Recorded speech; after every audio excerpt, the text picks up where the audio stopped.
5년차 무속인 박민경 씨. 오늘은 그의 진호기굿이 있는 날이다.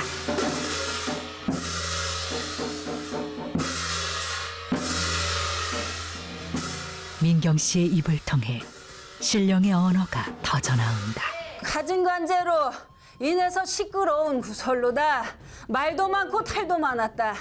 내가 걷어 도와주고 동서남반 문 열어서 재수일날 휘어 도와주마.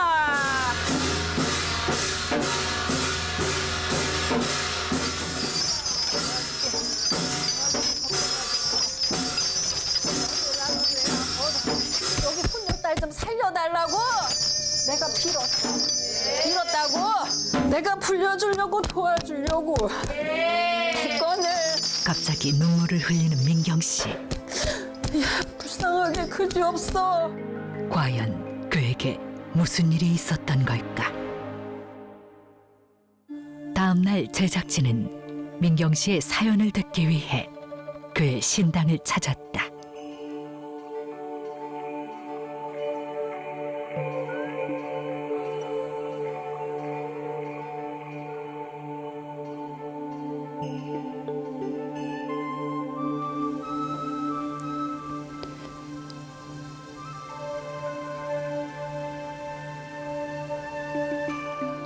축원을 올리는 민경 씨. 그런데 그의 축원 내용이 심상치 않다. 비나이다 비나이다 박식이자 전한 불사대신하니 시리. 난 모르게 밤을 새서 신령님께 기도 발언하고 제자가 운명으로서 제자의 길을 가고 있는데 할아버지 너무 속상하고 마음이 너무 아파요. 억울하고 분하고 말 못할 심정 누가 알겠지만 신령님은 아실 거라 누구보다 믿습니다, 할아버지. 부디 신령님의 옳은 응답 받아서 제자가 잘 헤쳐나갈 수 있게 도와주세요, 할아버지.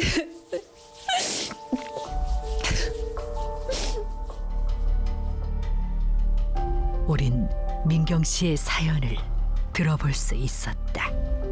기도하시면서 뭐 우시던데 뭐 어떤 일이셨는지. 제 서름에 축원하다 보니까 눈물을 흘렸는데 제 신딸의 근거 없는 말과 구설 그리고 말도 안 되는 돈의 요구에 어디에 하소연할 데도 없고 이렇게 매일같이 할아버지 앞에서 울면서 도와달라고 기도하고 있었습니다. 구체적으로 무슨 일이 있었는지 얘기 좀 해주실 수 있나요? 사연을 말하자면은 길어요. 우선 작년 4월경에 제가 이제 땅을 이제 신딸로 내렸습니다. 현재 제가 이제 있던 신당에서 점을 보고 그곳에서 신딸을 내리고 지금까지 불리고 있습니다. 근데 돌연 어떤 심정인지 본인이 저한테 굿 비용에 낸 굿 행위에 대해 잘못됐다고 돈을 돌려달라고 저한테 문자를 보내고 있습니다. 방송 출연까지 하며 이름을 불리던 신딸의 갑작스러운 배신.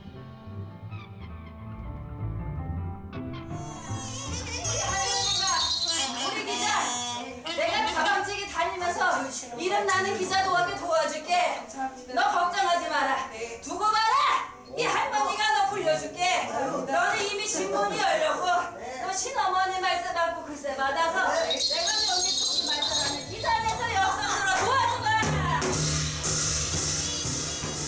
민경 씨의 신력을 그대로 물려받은 신딸.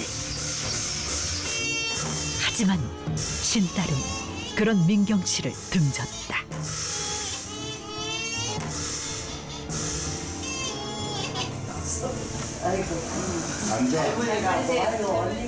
신당은 제 신딸이 맞습니다. 제가 점을 보고 제가 내린 굿을 해줬기 때문에 그 행위 자체에 본인 스스로가 말문을 열어서 했기 때문에 그게 어떻게 잘못이 되나요? 그리고 본인은 한 달도 안 돼서 신딸도 신하들을 내렸습니다. 그건 뭘로 증명할까요? 제가 점을 보지도 않고 오로지 본인이 영적으로 점을 봐서 신하들 신딸을 내려놓고 잘못됐다고 하면 과연 그 당의 신딸 신하들은 뭐가 되는 건가요? 근데 그 원망이 왜 저한테 다 돌아와야 되는지 저는 정말 억울합니다. 그럼에도 이렇게 무속인 길을 이렇게 꾸준히 가시는 이유가 있으신지. 제자가 운명이라서 이렇게 할아버지를 모시고 제가 이렇게 살아가는데 그런 제자들 간의 일들로 힘이 들다고 오신 할아버지를 제가 내모실 순 없잖아요. 힘들다고. 제가 운명으로서 받아들였기 때문에 이 또한 시련도 제 운명이라고 생각합니다. 그렇기 때문에 절대로 저는 이런 일에 굴하지 않고 제자의 길을 꿋꿋하게 갈 겁니다. 이런 일에 대해서 어떻게 대처를 하실 건지. 정말로 제가 잘못을 했다면 저 또한 그 신딸의 어떻게 보면 처분을 바라야 되는 게 맞지만 정말로 근거 없는 말이고 말도 안 되는 소리예요. 그렇기 때문에 이렇게 가만히 앉아 있을 수 없어서 직접 찾아가서 대신해서 글로 대변할 겁니다. 예, 여보세요? 여보세요? 예. 피디님, 예? 이따가 8시까지 역 앞으로 나와주세요. 예? 요? 네. 무슨 일 있으세요? 나 피디님, 도저히 억울하고 나 이대로 가만히 있을 수가 없고 자꾸 근거 없는 말에 소문에 휘둘리는 거 나 너무 힘들어요. 그래서 나도 내 하소연하려고 나가려고 하거든요. 그리고 증언자도 있어요. 그러니까 피디님 8시까지 앞으로 나와주세요. 아, 오늘요? 네, 꼭 부탁드립니다. 이따 나와주세요. 그럼 전화 끊을게요. 제작진을 찾는 다급한 연락을 받고 한달음에 달려간 곳.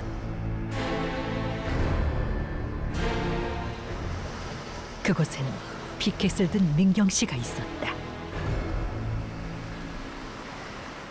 그런 그에게 행인들의 시선이 고정된다. 민경 씨는 왜 이곳에 선 걸까?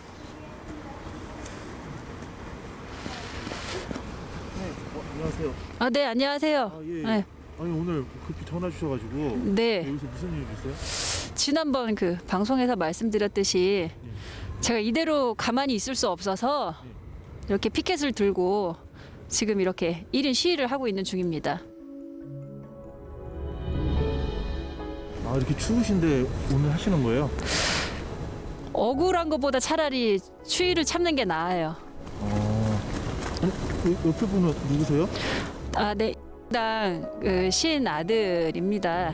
제가 이렇게 이런 1인 시위를 한다고 하니까 본인도 억울한 사정이 있다며 한마디 하겠다고 제 옆에서 이렇게 동참하고 있습니다. 민경 씨에겐 신손자인 그도 할 말이 많다고 했다. 제가 너무 지금 억울해가지고 이렇게 저도 나와서 이렇게 시위를 하고 있는데 저를 처음에 점사를 본 게 만신당이었고 저 굳이 신내림을 받지 않아도 되는데 신내림 굿을 받게 했고 그래서 저는 이제 전 재산을 거의 그 굿에 다 써버린 상태인데요. 오늘 우리 고씨 기자 다시 새로 태어나는구나. 일이 보니 정말 반갑다. 그는 민경 씨의 신딸에게서 신굿을 받은 이후부터 자신의 인생이 꼬이기 시작했다고 주장했다.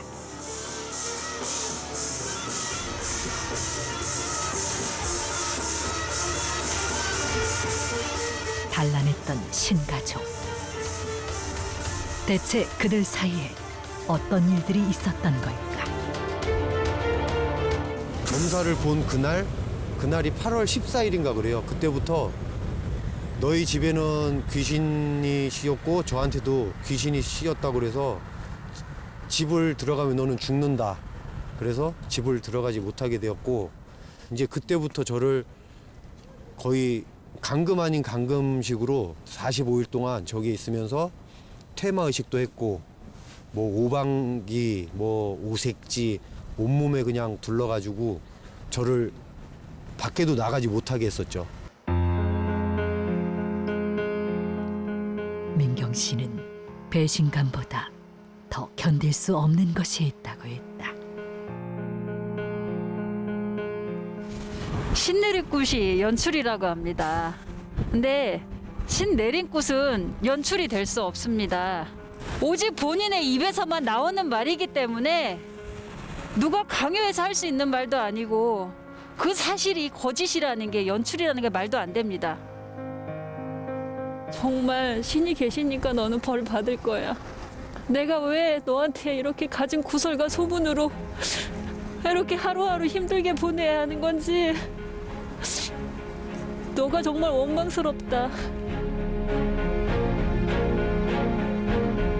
그날 민경 씨는 결국 신딸을 만나지 못했다.